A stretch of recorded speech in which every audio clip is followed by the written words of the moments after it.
Welcome, ladies and gentlemen, to another episode of Thinking Out Loud.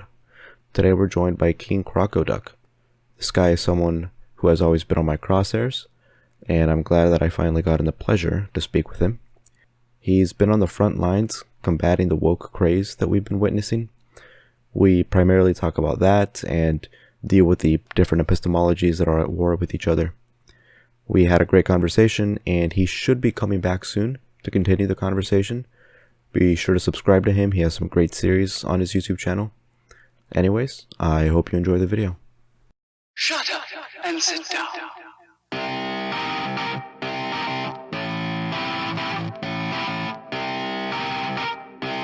Welcome, ladies and gentlemen, to another episode of Thinking Out Loud.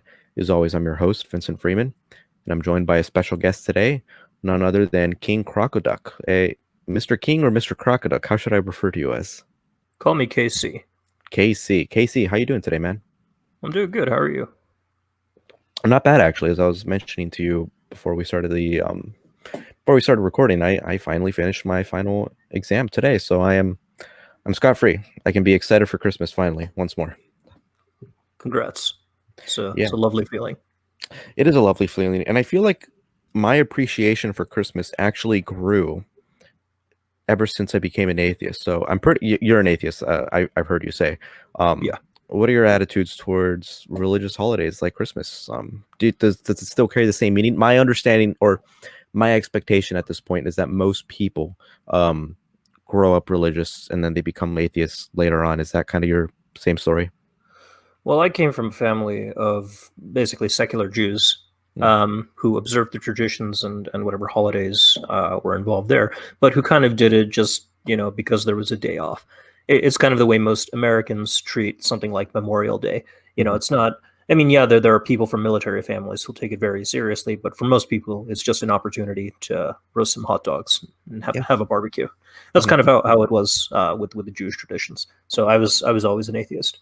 Okay, cool. Oh yeah, that seems to be the meme, right? Where you walk up to a Jewish family and say, "Oh, I'm not Jewish. I'm an atheist." And they say, "Like, half the Jews are atheists. What are you talking about?" Yeah. I grew up Catholic, so but luckily we weren't particularly staunch. I'm a confirmed Christian. I did my confirmation and my first communion, but we were very much just an Easter and Christmas Catholic family. So there was nothing really that much to be concerned about when I lost my faith. As I didn't have this existential crisis. It was a pretty easy transition for me. Yeah, this tends to be the story of those coming from the coastal areas as opposed to those coming from the deep south. Those from the deep south have a very different story and a very different, I find, trajectory when it comes to their non-belief and subsequently their politics, what we might call overcompensation in some areas. But we could talk about that as we move on. Yeah, well, without a doubt.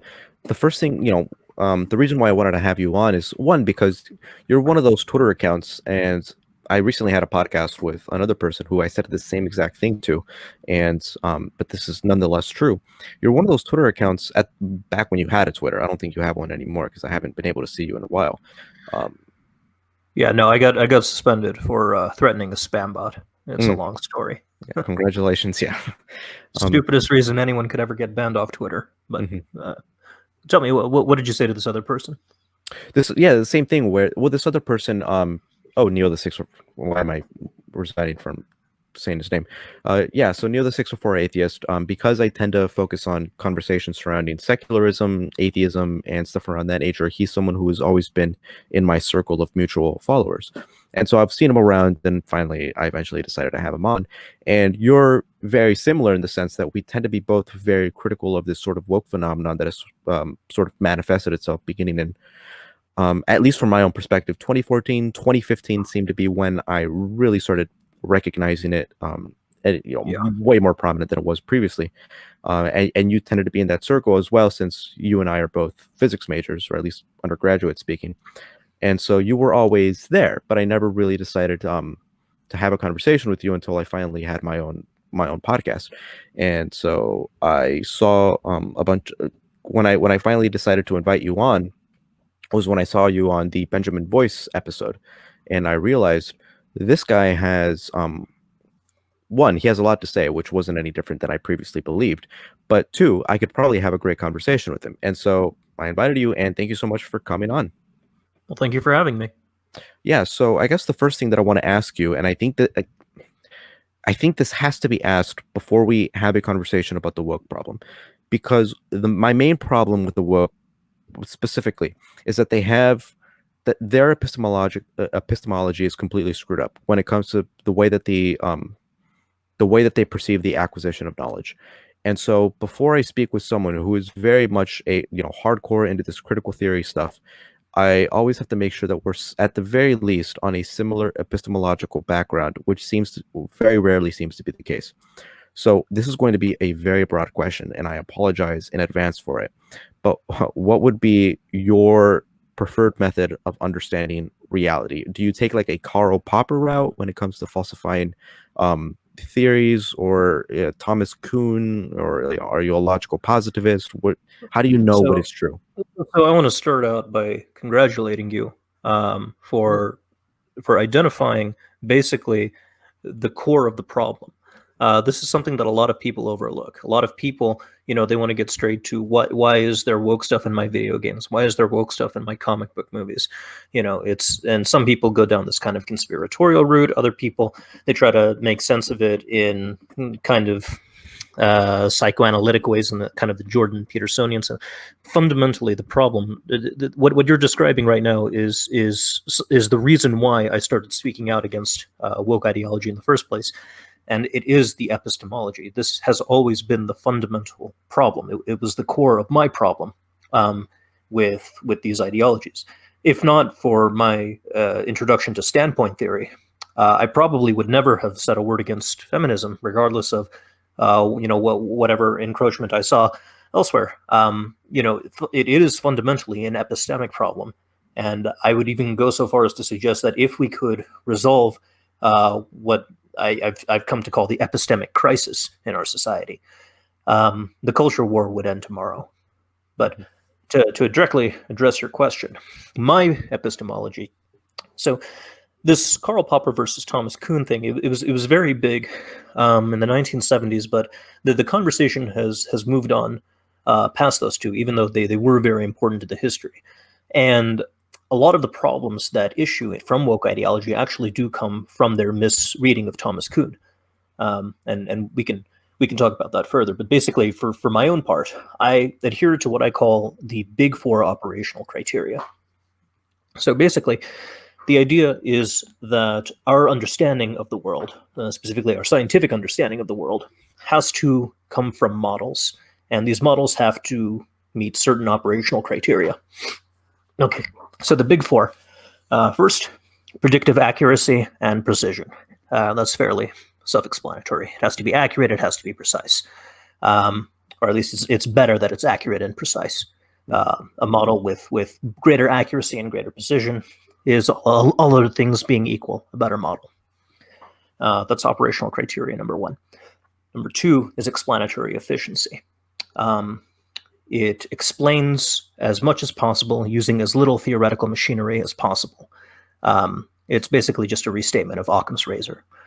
But it also encompasses what E.O. Wilson called consilience, this idea that our theories are, our theories aren't just limited to these individual kind of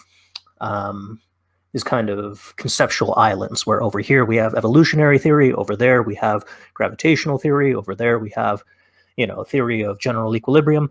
These theories are interconnected. You have your total theory, your total understanding of the world, which is composed of all of these different facts that are connected to one another through these different inferential relations. And they're situated within these kind of, I wouldn't call them islands, but they're kind of like islands of facts that are woven together, or if you like, networks that are strongly interconnected with one another. And some of these, more dense regions of nodes and edges, you call these theories, but they touch these other theories as well, right? They're not isolated from one another. There's continuity between these theories. So as part of this second general operational criteria of explanatory efficiency, you want theories that are consilient with one another. You want theories that fit into the general total picture of how the world works. I apologize if that sounds more abstract, but we could get into more detail if you're interested. Yeah, I mean, go ahead. So the third operational criterion is optimal flexibility. So the theory is neither so rigid that it's unable to account for counterfactuals, but it's also not so flexible as to be non-falsifiable. So this is where Karl Popper comes in. Falsifiability is an important feature of theories, but it's not the end-all be-all in the way that Popper thought. The kind of deductivist program where scientists, basically write down a giant list of possible hypotheses and throw a dart and then test whatever it lands on. That's not really how it goes. I think Kuhn had a strength over Popper in that regard in his picture of how science actually operates. But this idea that our theories fundamentally must be accountable to our senses, as expressed through Popper's criterion of falsification, right? That's very important. That's something that has to be a part of the theory. That's part of this general operational criterion. And then finally, the fourth and last one is rational coherence. Basically, it has to be logical. It has to be internally consistent. It cannot be composed of mutually contradictory, diametrically opposed elements. Mm-hmm. Okay, so once you have a model or a series of models that obey these properties, then you have something that is recognizable as knowledge. That's my epistemology. Mm-hmm. I'd be hard-pressed to come up with an argument against those, but for the sake of this conversation, let's do our best. What are the arguments against that would be brought up against a critical theorist? Is that, sure, that sounds good, but that only sounds good within a particular paradigm that you find yourself situated in.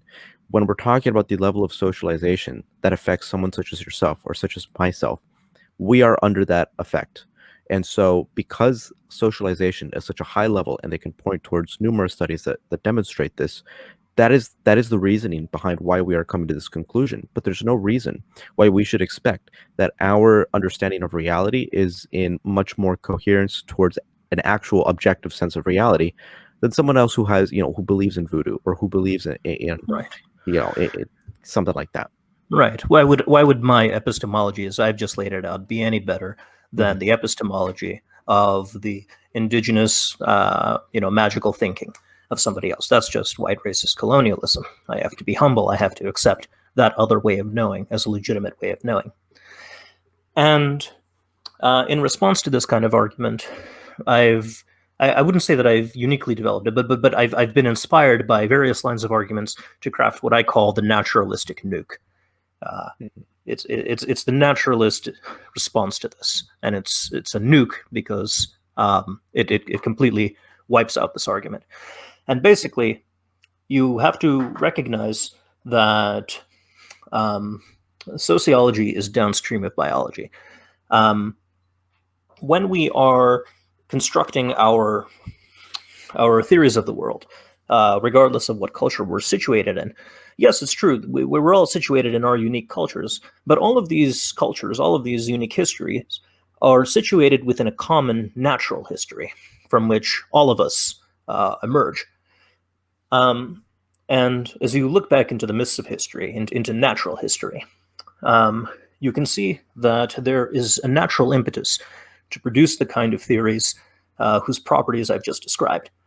We would not have survived this long if we would have relied on the production of theories other than the kind that I've just described. The big four operational criteria. This sounds, excuse me. This sounds as though it can be applied strictly to scientific theories, just to scientific models. But the reality is that we apply it to our daily lives. We have to. Everybody, every living organism engages in the production of models. So you can think way back to our ancestors, ones that didn't have language, ones that didn't have social organization. They were still receiving inputs into their sense organs, and they had to organize that information in a certain way so as to be able to survive in a hostile environment. They weren't. What the critical theorist seems to be assuming is that our senses are being bombarded with all of the sensory information, and that we're organizing it in accordance with how we've been socialized.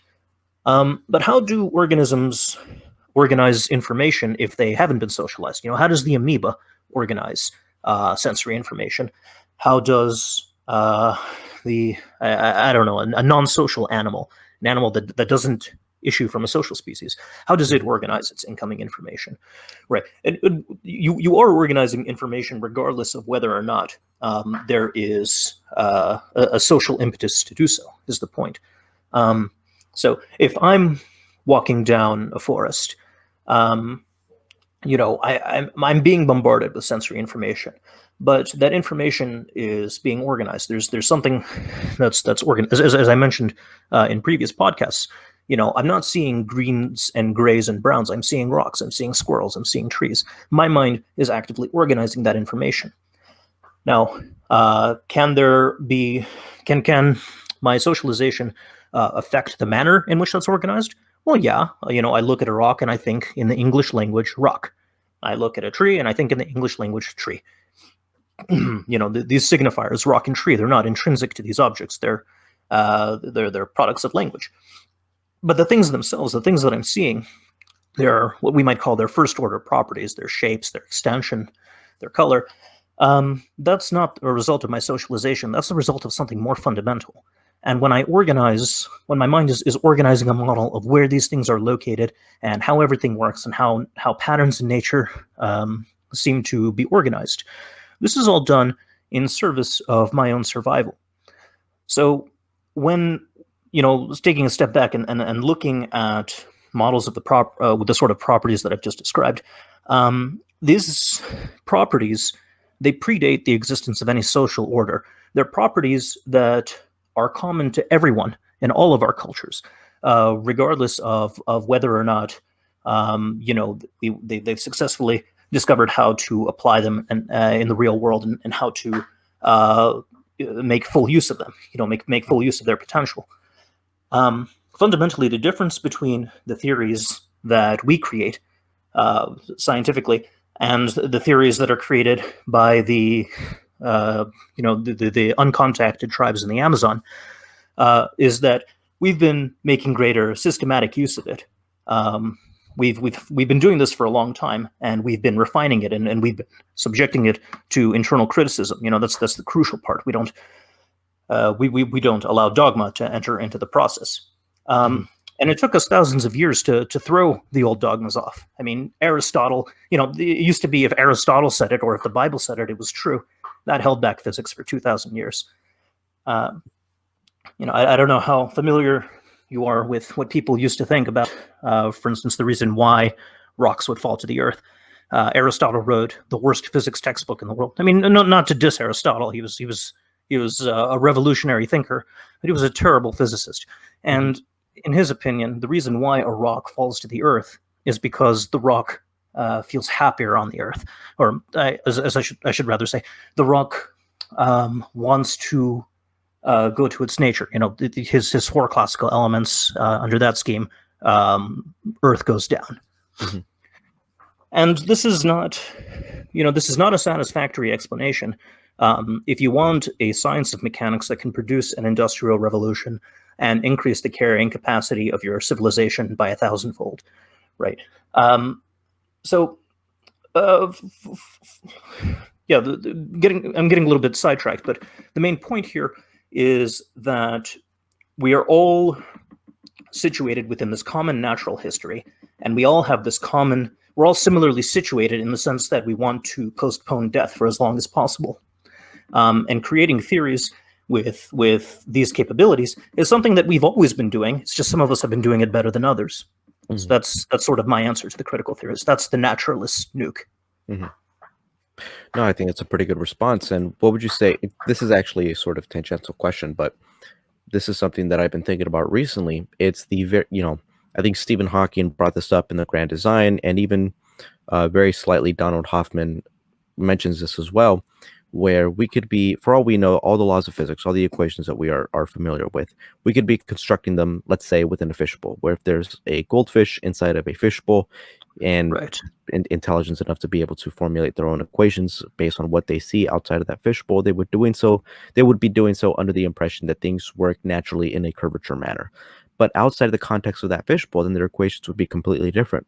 Are you ever brought to pause to the idea, to the I'm not saying that this is necessarily realistic, but towards the idea that maybe we ourselves are in a fishbowl and we're not seeing reality as it actually is? Right. That's a very good point. And I do remember my mind being blown when I first read The Grand Design and Stephen Hawking talking about the fishbowl. I even used this very metaphor in some of my earlier videos. Yeah. So the answer to that question is it doesn't really matter whether we're in a fishbowl or not. It doesn't matter if we're brains in vats. It doesn't matter if we're plugged into the matrix. What matters is that our senses are being bombarded with certain inputs, and as far as we're concerned, the world that we perceive seems to operate in some manner. We don't need to engage in speculation about how the world actually works at some more fundamental, deeper, capital T truth level. Little T truth is good enough for all practical purposes. I'm a pragmatist. If I'm plugged into the matrix and there's no way to resolve what's fundamentally called the egocentric problem, which is this exact problem. What if we're goldfish inside of a fishbowl? Well, we can never step out of that fishbowl. Fine. For all intents and purposes, it's functionally indistinguishable from big T truth. So it's irrelevant. I think Stephen Hawking in The Grand Design basically made the same point, if I remember correctly. It doesn't matter. We're not interested in capital T truth, some absolute truth. I don't even know what that would mean within this context. What a capital T truth is. It doesn't seem like a very meaningful concept. I'm just interested in whether the models work. Do they accurately predict future data? And this goes into, it is interesting because in the same sense that philosophers would say that there are some philosophical limits to science, this would be the response. There are some scientific limits to philosophy, where sure, we might be in a simulation. You could make some somewhat mathematically cogent arguments to demonstrate that. But because it is a universe in which we are in a simulation is almost indistinguishable from a universe in which we are not in a simulation, it doesn't matter from any practical standpoint. So you could make that argument as much as you'd like, but from our perspective, it seems like there are some limits to philosophy, or at the very least, there are some things that philosophy just can't simply get us to care about that much.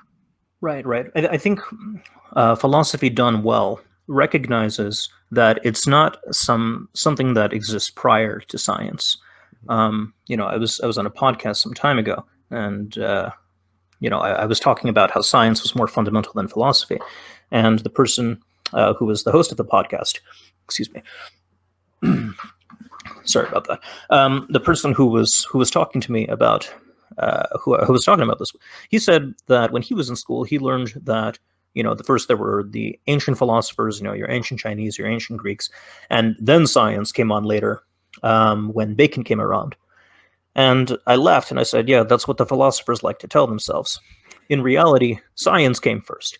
Organisms were creating models of how the world works. Long before they had a language to start philosophizing. Fundamentally, I think that philosophy done well will recognize that it's a kind of continuity of science. It's not there to allow us to sit in an armchair and speculate about, just speculate romantically about things that science is not platonically enlightened enough to be able to understand. Its place is to clarify concepts for the scientist, and the scientist's place is to understand these concepts empirically in order to feed back to the philosopher to think on and to evaluate.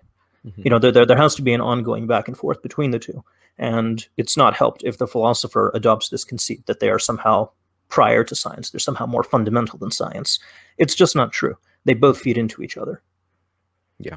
And so now that we've discussed the critical theory or the critical method at understanding reality, how is this linked in any way or sort to Booker? Because we could probably pick a random person from a random protest that is protesting something that is woke related, and you ask them about Foucauldian philosophy or anything like that, and they wouldn't be able to they'll probably have no idea who Foucault is. So why is it that they are adopting many of the similar viewpoints that are coming from Foucault, that are coming from critical theory? What is the link between critical theory and an improper epistemology, and what the general population seems to be increasingly believing?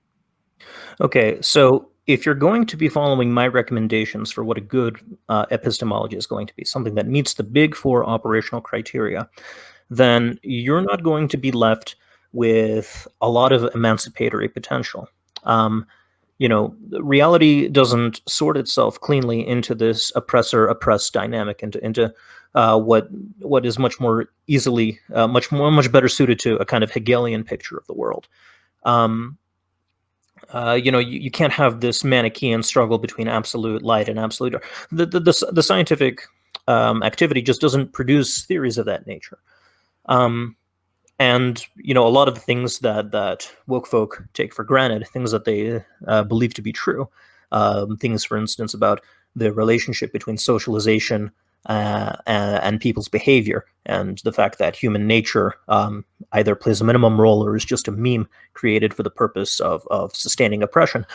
These are things that are kind of just taken for granted, just sort of what's the term I'm looking? Just dogmas in woke doctrine that don't get along very well when you look at the world scientifically, and when you start running into inconvenient facts. The world is a lot messier and a lot more complicated than is required for the protester to go out and march. If you're sitting in this kind of dry laboratory environment and you're trying to understand the world, you don't typically feel much of a push to pick up the picket sign and start marching on DC.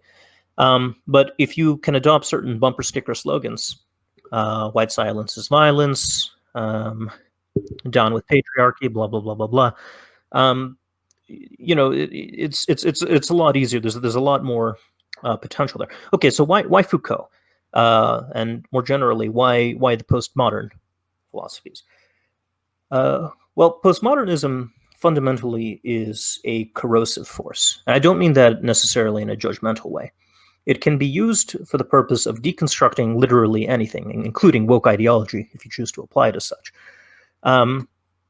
The thing is, because the epistemology as I've laid it out is so unassailable by typical conventional argument, it became necessary to start to question sort of the basis of epistemology itself, kind of in the way you suggested earlier. So, for example, this post-colonial picture, it doesn't issue directly from Foucault, but it's the same, similar trends in the thought. Excuse me. So, how do I put this? It kind of allows woke folk to try and bypass the sort of wall that science erects. And that wall is standing between them and what they imagine to be their utopia. Applying things like this Foucauldian analysis, where you establish knowledge as being historically contingent, including scientific knowledge as being fundamentally the result of fashion. This allows them to place their ideology on an even playing field with things that are better established, things that actually have epistemic warrant. I don't know if that answers your question. Mm-hmm. No, I 100% get it. And what they will say probably in response is that, sure, maybe Foucauldian philosophy or the ideas behind postmodernism aren't necessarily abiding by the same epistemological framework that you are using, but there's room for inductive understanding. So, in the same way that, psychological studies say that the first impression that you have from a person is actually like 80% accurate based on evolutionary impulses, in the same way that we apply that logic, you can apply the same level of logic when it comes to understanding race relations. So yeah, sure, maybe the reasoning behind why a black person is kind of snubbed a bit by a white person, whereas you and I probably wouldn't necessarily say that's a racial issue, because there is that, sort of innate knee-jerk reaction to claim that it's a race issue. Maybe there might be some truth to that. And maybe the fact that there are some power dynamics at play affects the way that we choose to perceive reality. And maybe we should at least take that into consideration. So is there at the very least some room for recognizing that power dynamics play some role in the way that we perceive reality? Certainly, but this has to be situated fundamentally within a naturalist framework. When we understand, why some people have certain beliefs about the world, this can't be situated fundamentally in, okay, everybody is just engaged in this struggle for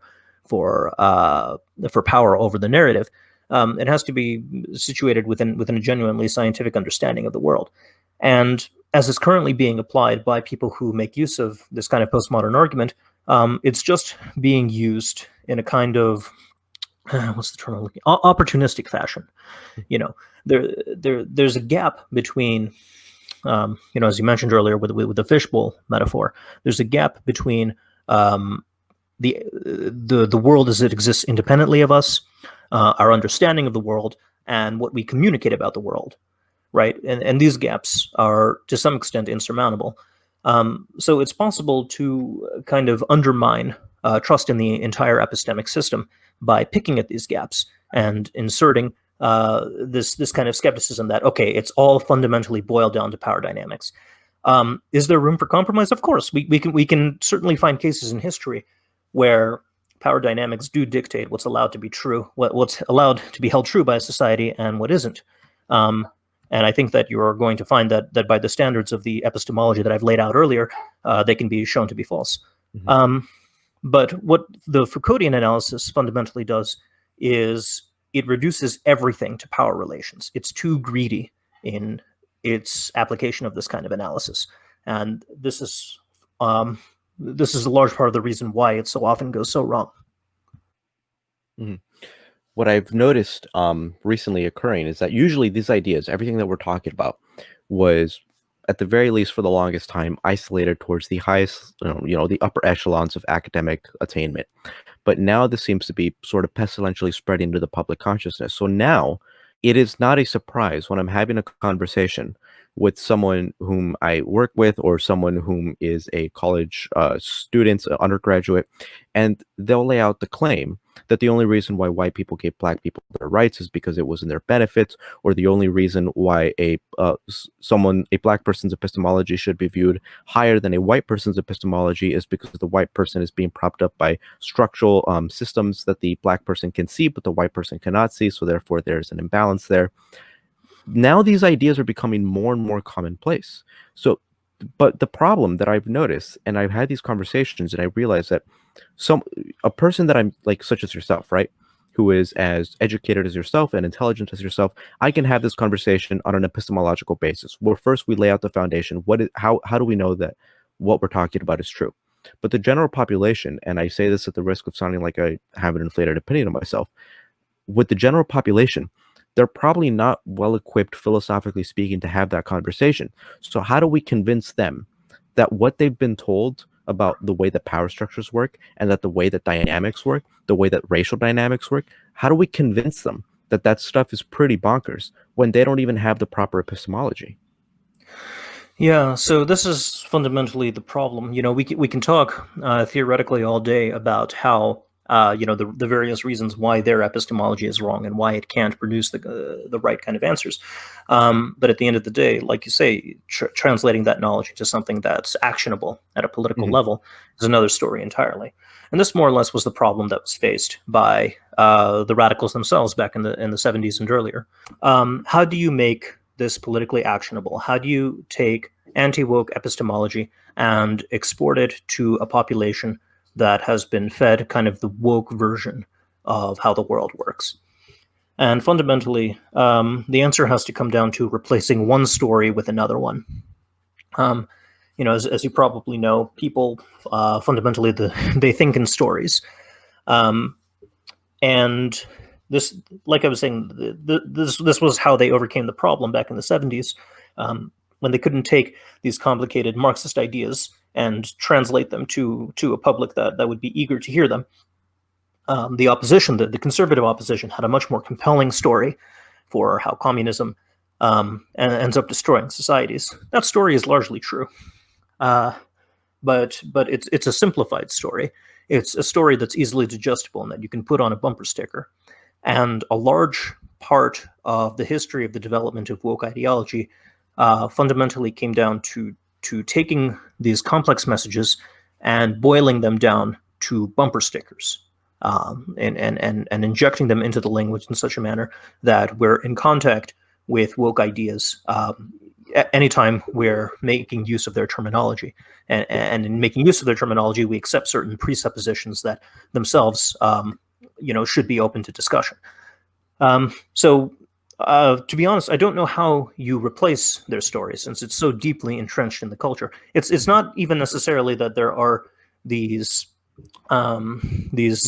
malicious institutional actors in administration, although they do exist.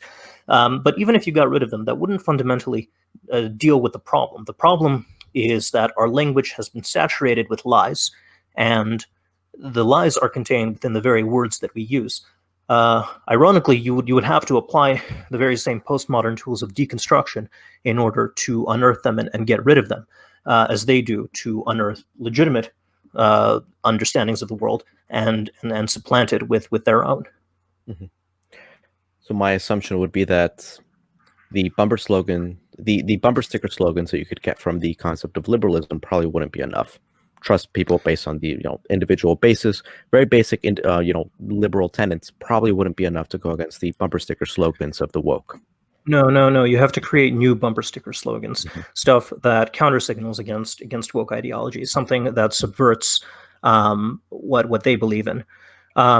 And of course, when you do that, you run the risk. Once you threaten woke ideology using this kind of counter signaling, they recognize the danger immediately, and they start applying their own counter bumper sticker. This usually takes the form of bootlicker, sellout, oppressor, or often their favorite words, Nazi and fascist, Mm-hmm. regardless of whether or not once you subvert and undermine their language in the way that they did to ours, they recognize the danger, and instinctively, the impetus becomes to paint you as this very nasty person. Mm-hmm. Ooh, so let's actually look at a potential candidate for this. So let's say someone like Candace Owens, who is very much against this sort of mentality, maybe for reasons that are probably different from ours. But someone like Candace Owens would say one of her bumper sticker slogans would be that the idea that Black people should abide by a particular viewpoint, otherwise they are not politically Black, is itself inherently racist. Would you say that is an effective bumper sticker? It can be for certain audiences, but you have to appeal to as broad an audience as possible. Mm-hmm. For a more rebellious character, I can see how this could have appeal, to a Black person who wants to distinguish him or herself from what he or she might regard as kind of the sheep of their community. Maybe this kind of messaging would work. But more generally speaking, for the general population, most people don't have this rebellious instinct. If they did, they wouldn't be rebels. It would be the mainstream. So, no, I don't think that's very effective messaging. I think Candace Owens is, to put it brutally, she's best at telling, right and center right, middle class white people exactly what they want to hear, what they want Black people to be saying en masse. I'm not saying that Candace Owens is necessarily stupid or a sellout or anything like that. I just think that her messaging is her particular bumper stickers.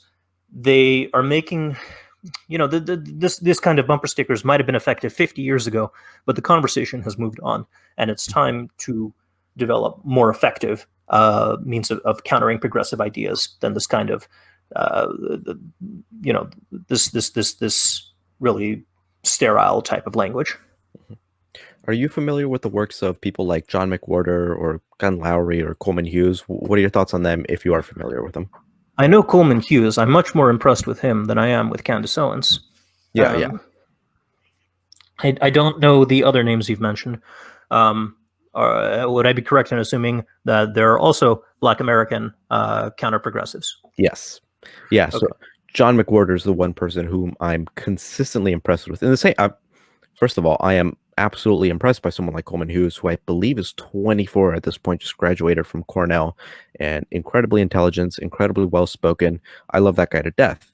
An older version of Coleman Hughes is John McWhorter, whom Coleman Hughes was influenced by. That was the person that was basically in the same way that John McWhorter was influenced by Shelby Steele, Coleman Hughes was influenced by John McWhorter. So these are people, these are Black public intellectuals who aren't necessarily a part of the whole woke mantra that is being espoused at the moment, that I'm consistently impressed with, mainly because the mantra that they espouse is very similar to the way that I view Hispanic culture, where there tends to be this victimhood mentality by some of the constituents. And, I'm not Black. I cannot speak from the Black experience. I would never pretend to do so. But in the same way that they talk about the Black experience, I feel very similar to the Hispanic experience. My assumption is that you're white, so therefore you cannot speak over me. Is that correct? Sure. Assuming there's such a thing as the Black experience or the Hispanic experience. Right. A black experience. Let's word it that way. Sure. Yeah. Okay, so I want to ask you this now, actually, because you're a scientist and I'm attempting to become a scientist.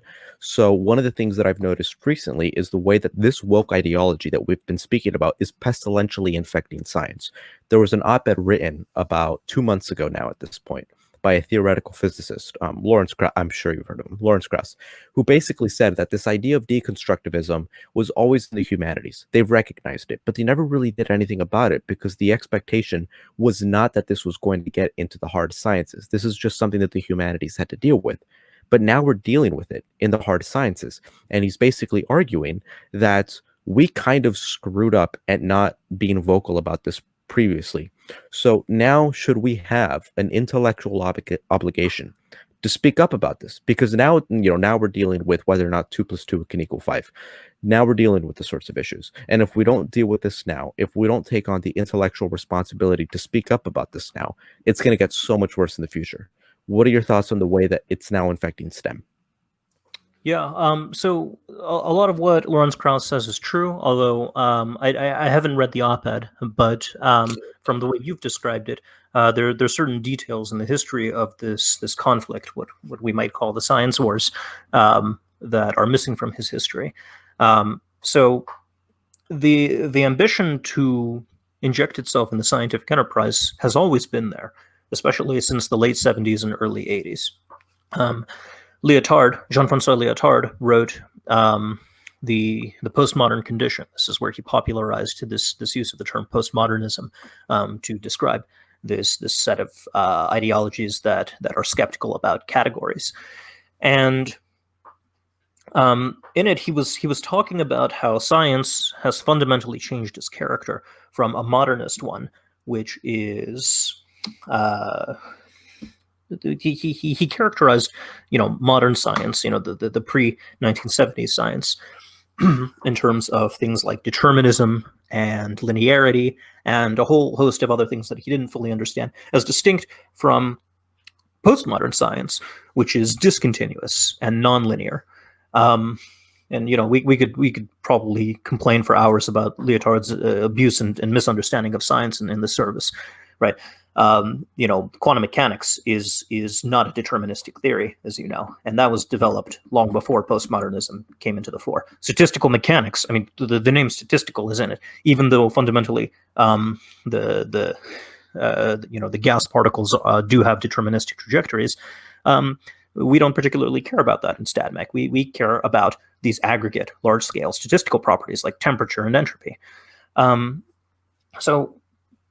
the point, the kind of upshot of this was that he was thinking that this was a sign that science was entering a new age, in which this kind of postmodern assumptions needed to be made in order for science to be able to progress. And this, among other things, among the misreadings of Thomas Kuhn, was taken by certain political actors in the 1980s to be a license to start to engage in deconstruction of scientific texts. Start applying the techniques of literary analysis. So, you might psychoanalyze Hamlet, through a Freudian lens. What if Hamlet has the Oedipal complex? How can we read this text through that lens? Okay, now let's apply that to scientific papers, and something fruitful is going to fall out of this. And of course, this was never going to work. This could never produce anything fruitful. When Sandra Harding characterized Newton's Principia is a rape manual, nobody, except for some of these crazy people, hailed it as some kind of revolutionary insight. But, fundamentally, she did in the end become the head of the gender studies department at UCLA. These people did manage to take administrative and educational roles and did ultimately manage to inject their ideas into adjacent curricula, until eventually you end up with a society that's saturated with administrators in every institution who are operating, whether they realize it or not, under the influence of these ideas. And this is how a STEM department can be pressured into, hosting sessions about implicit racial bias, using the implicit association test, even though they know full well that the IAT doesn't actually do what it promises to do. And you can look at meta-analysis after meta-analysis after meta-analysis. It doesn't demonstrate that unconscious racial bias can either be predicted by the test or, to the extent that it manifests, that it affects people's behavior. But it doesn't matter. The administrators have a certain dogma. They have a certain doctrine that they adhere to. So these sessions are going to be rolled out, and people are just going to quietly go along with them because everybody stays in their own lane. Everybody. This is another part of the cultural problem. It's a culture of everyone staying in their own lane, except for the administrators who oversee everybody else's lanes. Mm-hmm. Do you think the problem's getting worse or better? Of course it's getting worse. It's never been worse. Yeah. I often hear people like John McWhorter, whom I very much like, who'll say things like, I've come across more and more people saying that what you're saying is making sense to me. And so I think the tide is turning. I don't see that being the case. I see that these crazy woke mantras are being more and more normalized within the academy. So much so to the point where I hope I don't open up a whole can of worms here. So much so to the point where now at the university that you and I have attended, I haven't disclosed what university I attended, so don't worry, I'm not doxing you. But the place that we both went to, now there are signs all over the place basically saying that 1 in 3 women are getting raped. It is a pretty crazy claim. It was 1 in 5 when I was at that school. Now it's 1 in 3. Yeah. Has anyone brought up the possibility that maybe the administrators who've been overseeing sexual assault resources should be fired for allowing this to happen? Of course not. This is an impetus to hire more of them. This is an impetus for bureaucratic metastasis. Mm-hmm. But I'm sorry, please continue. Yeah, no. So this is the thing that I'm recognizing. From my again, it's very difficult to determine. I would say that the only statistics that I have to come to the conclusion that this is getting worse is that the FIRE organization, the FIRE Institute, right, is coming out with statistics, pupil research, that is basically saying that more than 50% of university students are saying that they should be sheltered from opinions that they find personally harmful. That's disastrous. That is literally the exact opposite of what the expectation should be for a university system. And yet they are under the impression that they should be sheltered from opinions that they seem, kind of icky. That's disastrous for an education. And I very much, on the topic of free speech, I'm very much in the sense of John Stuart Mill, where it could be a disastrously disgusting viewpoint that I would still be perfectly willing to allow, legally speaking, for the sake of recognizing the fact that we cannot be, epistemologically speaking, 100% certain that anything that we're saying is true, or that anything that people that we do not like are saying is 100% false. So from that point of view, I cannot even fathom the idea that more students attending university, the most prestigious academic institution that we are currently aware of, are overwhelmingly saying that they don't want to hear things that they don't like. That's crazy to me. Well, what are your thoughts on that? Yeah, my thoughts are, I could talk about why they're wrong, and I could phrase it in similar terms that you have, and we could sit down and have a conversation with them. But at the end of the day, it's fairly clear that the people who understand what's going on and who are encouraging this know full well that this rhetoric about the harm that it can do to people, this is just being used as a shield to keep them from having to engage with dissident viewpoints and to allow themselves to legitimize their point of view and stay in power. Mm-hmm. This is just them consolidating their power, and unfortunately, people are falling for it hook, line, and sinker. Yeah. The last thing that I want to ask you, and this is something that is particularly prevalent on the areas that people like Douglas Murray or, people around that nature tend to say these sort of things, or at the very least imply these sort of things. And this is something that myself, I'm not only an atheist, I say I'm an anti-theist. I would be very much against this, where the reasoning why, or at the very least, part of the reason why we're seeing a rise in wokeness culture is because there is a fall in spiritual and religious meaning, whereas secularity continues to increase exponentially in the United States. You're going to see this rise in other institutions, or at the very least, other belief systems that are very similar towards religious belief systems. So that's why we see so much of this woke stuff. So do you think that there is some connection between the drop in religiosity, the increase in the nuns in the United States, and the increase in this social justice movement? It may very well be the case that there is something inherent to human nature which cries out for safe, comfortable dogmas to hug and hold on to.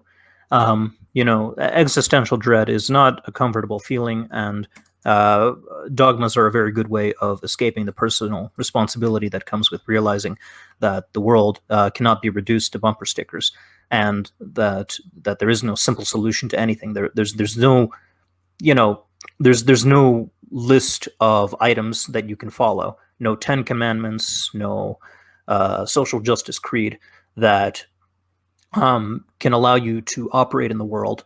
No 12 rules for life that can allow you to operate in the world in a manner that's functional and honest and adheres to whatever virtues that you're interested in adhering to. It's a lot safer and it's a lot easier to just go with the crowd. That's why the crowd always beats the individual. So it may well be true that drop in religiosity has led people in this kind of existential dread, and woke ideology is a substitute for religion. It certainly shares many of the characteristics. I'm not the first to comment on the relationship between original sin and privilege, for instance. There's no end really to the comparisons you can make between organized religion and woke ideology. So their answer, as I understand it, is we go back. This is the typical conservative answer. We just have to go back. We have to go back to the good old days when everybody was religious, everybody was spiritual, and all of these problems will kind of go away. But we can't go back. There is no going back.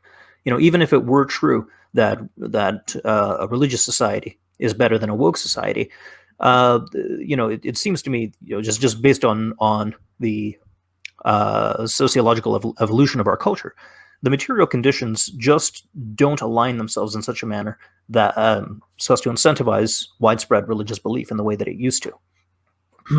And the vacuum that religion has left, this is what Nietzsche was talking about when he said God is dead. As everyone probably knows by now, he wasn't celebrating when he said that. He was lamenting the fact that there was this kind of fundamental, what Lyotard later would call a meta-narrative, that humanity had abandoned, and that this was going to ultimately lead to disaster.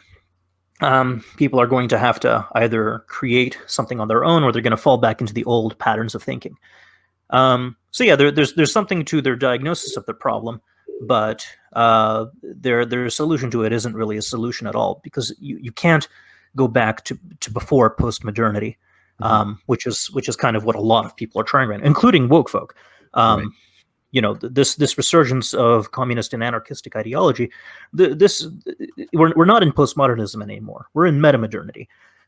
We tried ditching the meta-narratives, and it didn't work. So we're trying to go back to the meta-narratives, but we all kind of know that the meta-narratives are bullshit. So it's an empty kind of pragmatic, the pragmatic hugging of the old ways. Someone like Jordan Peterson, for example, is a symptom of this. I suspect that he understands full well that Christianity literally is not true, that Jesus Christ as a person did not rise from the dead, and that all of these associated theological doctrines have no literal truth to them. And he gets around this by talking about metaphorical truth and about how it's pragmatic to believe in these things. Okay, so I think in many ways, woke folk on the hard left, operate under a very similar set of goals. There are certain moral prescriptions, and it doesn't really matter whether it's true or not that 1 in 3 women are being raped on college campuses. It doesn't really matter whether the implicit association test actually does what it's supposed to do. What matters is that these viewpoints are applied in service of making society a better place. Yes. It's a kind of inversion of Marx's 10th conjecture on Feuerbach, or I can't remember if it's 10th or 11th. The original quote was, "Philosophers have hitherto only ever attempted to interpret the world. The point is to change it." Now, the slogan seems to be, the point is not to change the world by understanding it first, but rather to interpret it in accordance with some set of doctrines. And of course, looking over the history of science and what happens when you ignore science in favor of a doctrine, or when you distort science in favor of a doctrine, this can only end in disaster. Yes. One of the things that I constantly say about in response to people like Douglas Murray or Jordan Peterson, Ben Shapiro, these people who I'm not particularly certain that they are as religious as they claim to be, but even if they were, I think the argument still stands. It does not matter that a religious society works better than a woke society, because the fact of the matter is that the conditions that are set right now, we know too much about reality. We know too much about philosophy. We know too much about science. We know too much about sociology for religion to survive. It's simply a pathogen that has infected an organism in which it cannot thrive in. It's going to die whether we like it or not. And you might disagree with me on this, but I would say that poll after poll shows that more and more people are leaving religion. And not because there are some sociological factors in play that increases the likelihood that atheism will increase and religiosity will decrease, but simply because we know too much. Even if it becomes overwhelmingly evident that a religious society is better, we simply know too much about cosmology. We know too much about physics. It cannot survive now. Yeah. So even if it is effective, even if it works, it's going to die. So we need to find something else to attach ourselves to. We need to grab on to a rail as we're falling down that is not religion, because if we grab onto the branch of religion, it will break. Right. Yeah, and that's a large part of the problem with people like Candace Owens. I don't know what her view on religion is, but she's grasping for a branch, for a kind of 1950s version of liberal ideology, one that hasn't lived through the 80s and 90s and survived into today. A kind of outdated version of liberalism, where everyone kind of pulls themselves out by their own bootstraps, and she's trying to grab onto that branch. And it's just outdated. The branch is going to break, same as the religious branches. So even though I think much of the right wing is correct in their assessment of woke ideology, their solution is just not effective. Mm-hmm. Ooh, for the very reason you brought up. Yeah, I actually want to ask you this last question, I promise, because I know we're coming up. No, let's do as many as you like. There was a delay in the middle. You're a very good conversationalist. I'm happy to take this as long as we're able. Mm-hmm. Yeah. So one of the things that's people on the right will say, "Shit, I literally forgot what it was." What was it that you were saying right now? I was talking about how Candace Owens is reaching for this branch as we're falling down, and this branch is going to break because it's an outdated version of liberalism. Mm-hmm. Holy Christ, I cannot believe I forgot completely what I was going to ask you. And I was That's completely my fault. I shouldn't have interrupted. What was it?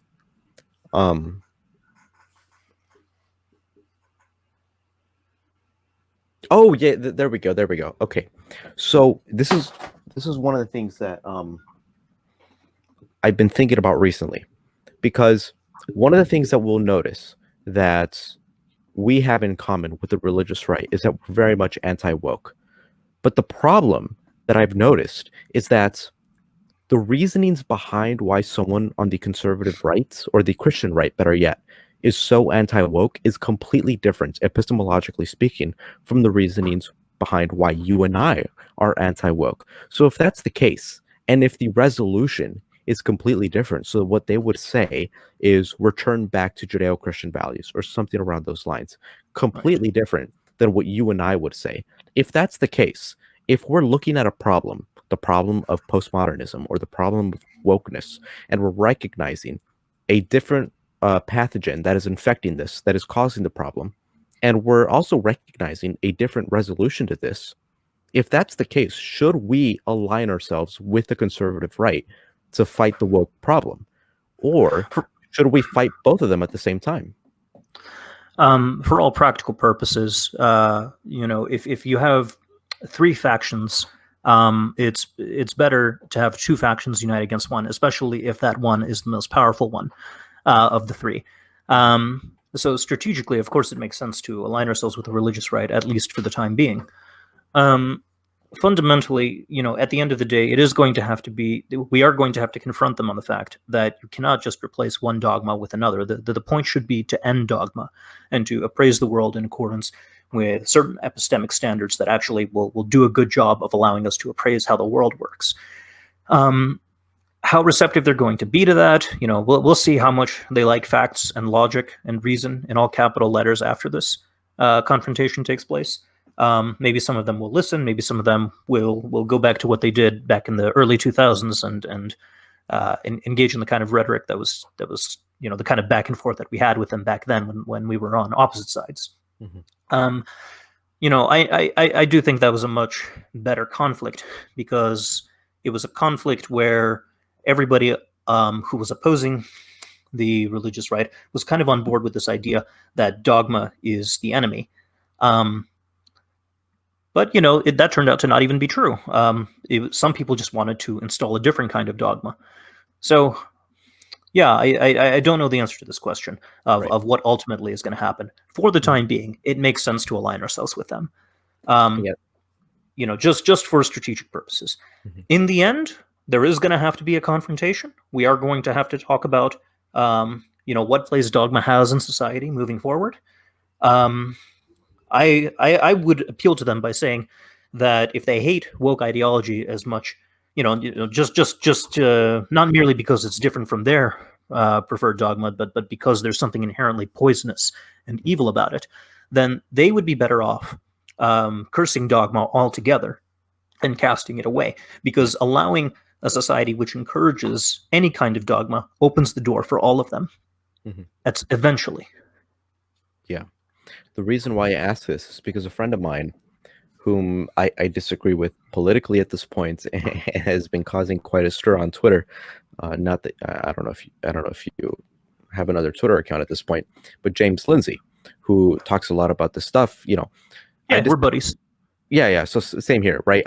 He's a good friend of mine at this point. We talk constantly, but I disagree with him heavily. One, on his political positions at this point, but two, also on the way that he chooses to view friends. He would be along the lines of aligning himself with people like Christoph Rufo, who is basically a young earth creationist because they're both against woke ideology. But for me, what I would say is that we're looking at the problem differently from an epistemological standpoint. And the resolution that we're coming up with is completely different. So I feel like, by definition, we can't be allies because the resolution that we're coming towards is different. And so the mechanisms that we would employ to fight the problem of wokeness would be different. So we're pulling at the strings from two different angles, and in which case we're never going to be able to pull the problem towards our side because we're both pulling from different angles. And so that's the big problem that I have with that. And I say this, again, he's a friend of mine. I like him. He's great. But this is just one thing that I can't reconcile with him on. Yeah, it's a good point. How do you make friends with young earth creationists? How can you say on the one hand that you're interested in removing dogma from society, and on the other hand saying that we should align ourselves with some of the most dogmatic people on the planet? And I think fundamentally it just comes down to strategy. If you're going to displace the currently dominant dogma, sometimes you're going to have to make friends with people who you don't necessarily want in the end to triumph. You have to recognize that in the end, if you're going to apply this kind of strategy where you're making kind of strategic and cynical alliances like this, you have to recognize that somewhere down the line there is going to be a confrontation. There must be conflict in order to get what you want. The death of wokeness, the death of the prominence of woke ideology should not be the end all be all. It's the death of dogma that we're after. And I think as long as it's recognized that this alliance is fundamentally one of convenience, that and as long as everybody is kind of on the same page, yeah, we're friends today, but as soon as this problem is dealt with, it's back to our old arguments. It's back to the, back to business as usual. That's something I can live with. Just looking at it strategically, because it seems to me that there are, like I said, if you have three factions and one of these factions is significantly stronger than the other two, it only makes sense for the two weaker factions to align with one another, at least until the stronger faction is dissolved. Then once that happens, the two weaker factions can dissociate from one another, and you can have a more kind of even three-way war. This is just politics. We're not even talking about truth anymore. We're talking about political strategy. Right. And this is the problem for people, for myself included, for people like you, for people like me, people who take a more theoretical, intellectual approach to this rather than the activist approach. Fundamentally, there is going to be a conflict between truth and what's politically actionable. I don't like thinking in bumper stickers, but I recognize that for the purposes of political action, you must have bumper stickers in place, because most people aren't, like you said, they're not prepared to have this kind of conversation. You have to feed them a story. You have to feed them a very simple script. This is how religion got into power. Most people were not theologians, but they had a very simple story that they could listen to in church every Sunday, and they could live their lives by that story. Mm-hmm. Most people don't understand the ins and outs of woke ideology, but there's a simple bumper sticker story that they can adhere to. And most people don't understand our kind of anti-dogmatic view of the world, in terms of these big operational criteria and explaining the history and philosophy where all this comes from. But if you're going to organize people, you must have bumper stickers. This is really hard for me. It took me a long time to come to terms with this, because, like I said, I don't like thinking in bumper sticker terms. I like thinking about things carefully. But for the if you're going to be a serious political force, you are going to have to make deals with the devil. I really don't like thinking in bumper sticker terms either, because the one thing that comes to mind is that maybe there are bumper sticker terms that would be against our favor. So one of the most obvious ones is the fact that at least half the founding fathers were theistic. They didn't believe in the Christian God necessarily, but they believed in a clockwork originator. And the reasoning behind why they found religion as a good mechanism was for the sake of instilling a sense of morality in society, where they recognize that secular morality is probably the best way to go about the system. But because most people, they would believe, are too dumb to recognize this, they said religion is a good way to just fill in that video. Basically, for all the people who don't want to think too deeply about morality, just give them religion. That would probably be a good bumper sticker. But the one thing that I come back on is that maybe the only value that we could all say that, collectively speaking, as a species, not just as particular civilizations, but as a species, the one value that we would all recognize that is incredibly important for the sake of progressing society is truth. And if that's the case, if the one thing that we need to recognize as important is truth, then maybe we can't rely on bumper stickers. Maybe we can't do that. In the same way that the founding fathers were probably wrong about expecting society, the normal people in society that don't look too deeply into things, they would expect them to just use religion for the sake of understanding morality. Maybe the bumper sticker thesis is wrong as well. I don't know. It might be, but consider, how many people are actually genuinely interested in truth. I mean truth, and not my truth or your truth or the truth of this demographics experience. I mean truth. How does the world actually work? If people were genuinely interested in this, it seems to me we wouldn't be in the mess that we're in right now. Yeah, sorry. Me and my sister both have COVID, so we have to talk back and forth to make sure that we're on the same page about this sort of stuff. No worries. Sorry to hear you're going through that. Well, I'm actually pretty good. So I'm very much asymptomatic, at the very least as close to it as possible. So this is interesting from my own personal perspective. Let me write down when I'm saying this so that way I could cut it out. Um, yeah, so for me personally, I actually am the only thing that I felt was shortness of breath, and I would have never gotten tested if my sister didn't elicit some strong symptoms. So my sister was the one who has shortness of breath. She lost her sense of taste and smell. She has a fever. She has a strong headache. So she got tested. She came out positive for COVID.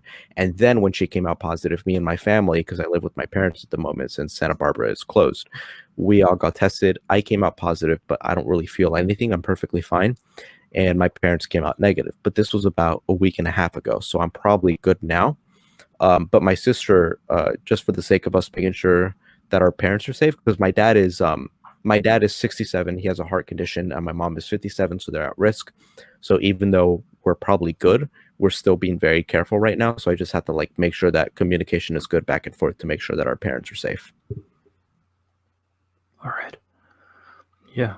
Well, best of luck on that front. Yeah, thanks. Anyways, what were we saying? I forgot. We were talking about whether or not, for the purposes of fighting against woke folk and rallying people, in a politically actionable manner, whether we should encourage thinking in bumper stickers. Right.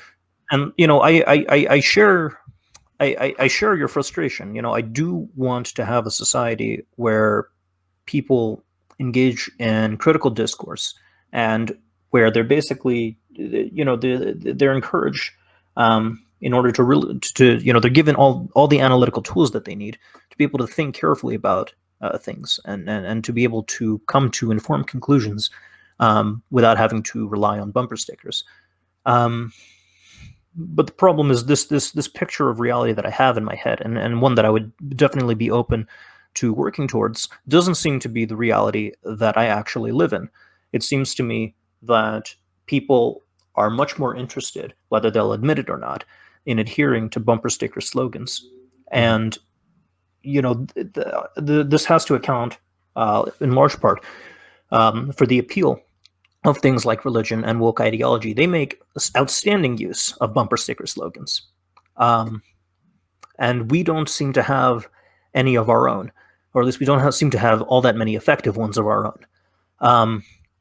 Creating this bumper sticker slogans, this messy work of the propagandist. This is not my work. I'm not a propagandist. I'm the opposite. I'm a scientist. My job is to understand truth and to try to find truth. The job of the propagandist is to manufacture consent. It's to get everybody kind of on board with a certain to get a politically actionable state of affairs in place by manipulating public psychology. It's not in my nature to engage in that project, but I recognize its necessity in a political environment where that's as dog eat dog as the one that we're in right now. Mm-hmm. You have to have a bullshit artist in place in order to what's the term I'm looking for? In order to mobilize our anti-woke position into something that's politically actionable. Right. And it kills me to have to say this because my whole shtick is try to understand the truth. But when you get involved in politics is a dirty business. Nobody comes out of it unscathed. You are going to have to make deals with the devil if you want to have any success. That's just the nature of politics. So is this kind of like a utilitarian argument? I don't know about utilitarian, but pragmatic. Fundamentally, I do want people to care about truth, mm-hmm. but I see that many of them don't, mm-hmm. and not enough people to make actionable political change are invested enough mm-hmm. in following truth. And too many of them are invested in bumper stickers. We have to take some of the bumper sticker market and absorb it into our coalition if we want to have any success politically. Otherwise, the future belongs to woke folk and or theocrats. Right. yeah, the way this is the really, because I myself am a utilitarian, so that's the way that that's the framework that I view reality in. And these are these sort of uncomfortable positions that I place myself in when I'm coming to terms with what stance, or at the very least, what position, um, what tool would increase the well-being of society in the future, even if it's not increasing it now. And the tool that I'm employing is one that is incredibly uncomfortable now. And so either this is a limit of utilitarianism, or maybe this is just a feature of it. I'm not particularly sure, but it's certainly something that is at the back of my mind consistently. But anyways, is there something about this topic, because we're about an hour and 20 minutes in, which is one of the longest podcasts that I've ever had, because I usually stop them at 120. Is there something that we just didn't talk about that you really want to talk about? I'm open to going wherever the conversation takes us. I don't even feel like it was an hour 20 minutes. It just passed right by for me. Yeah, likewise. This is great, because this is one of the conversations. Very rarely do I get to say this. I mean this earnestly, where the conversation just goes by so quickly, because I feel like I'm on equal wavelengths with the person that I'm talking with. So I really appreciated this conversation. But King Crocoduck, I would shout yourself out. So you have your YouTube channel. You don't have your Twitter channel anymore, but do you have a Patreon? Anything that you want to shell out at the moment? I've got a Discord server. People are welcome to come in and start talking and arguing. It's a little bit dead at the moment because there are only a few people, but feel free to join. Yeah, and I'm in there. So I'm in the Discord. So if you want to talk to me as well, I'm more than welcome to join and send me a message. But hey, we should definitely talk again. This has been an excellent conversation. I am more than willing to talk to you literally anytime. This was one of the best conversations that I've ever had. Excellent. I'm great. I'm very glad to hear that. Yeah, this was a good conversation. I've got so much to talk about too. I really should get back to making YouTube videos, but it's been tricky lately. You legitimately should, and I mean this without, for the sake of inflating your ego. Your Science Wars videos, your series, was legitimately fantastic. It was great. Yeah, thank you. Yeah. Anyways, everyone go subscribe to KC, as well as go join his Discord server. Fantastic guest. Thank you so much for joining me, man. I'm going to end the broadcast now. All right. Thank you.